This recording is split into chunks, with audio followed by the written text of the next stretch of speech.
Доброго вечора, Тарас. Доброго вечора. Вже пора спати. Може, ви нам розповісте якусь казочку на ніч?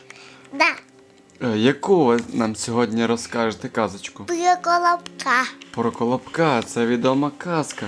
Давайте ми послухаємо. Жили дід та баба. Нічого в них не було їсти.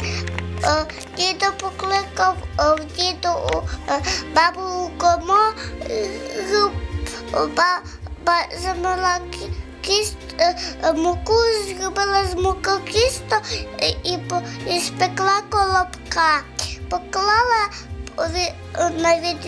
на підвіконечко, і воно пристило і покотилося.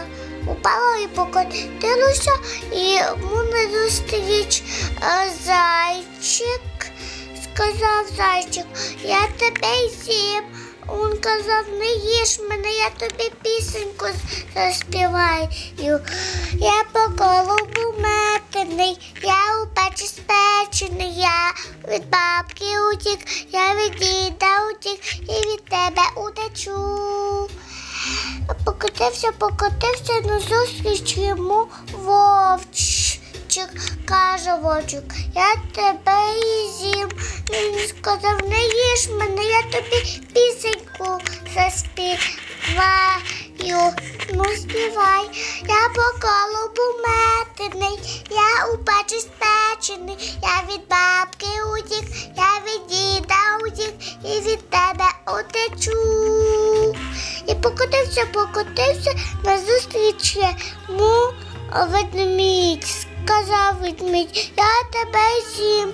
Він сказав: не їж мене, я тобі пісеньку заспіваю. Ну, співай. Я по колобу метений, я у печі спечений, я від бабки утік, і від діда утік, і від тебе утечу. Покотився, назустріч йому лисичка. Сказала лисичка: я тебе з'їм. А він сказав: не їж мене, я тобі пісеньку заспіваю. Ну, співай.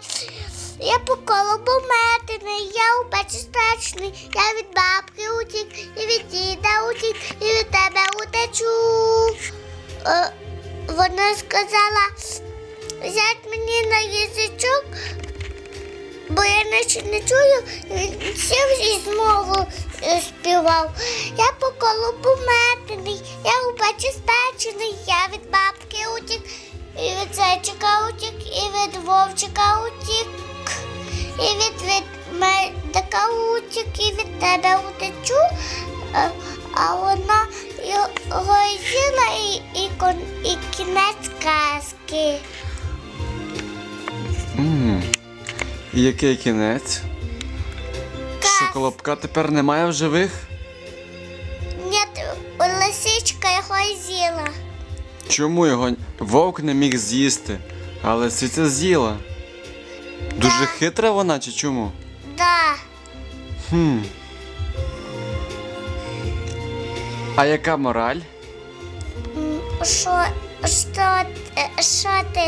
це таке? Що таке мораль? Ну, кожна казка хоче щось розповісти дітям. А ця що розповідає? Мабуть, що нас хтось може обманути, так? Угу. Ну добре, махай, папа, і на добраніч. На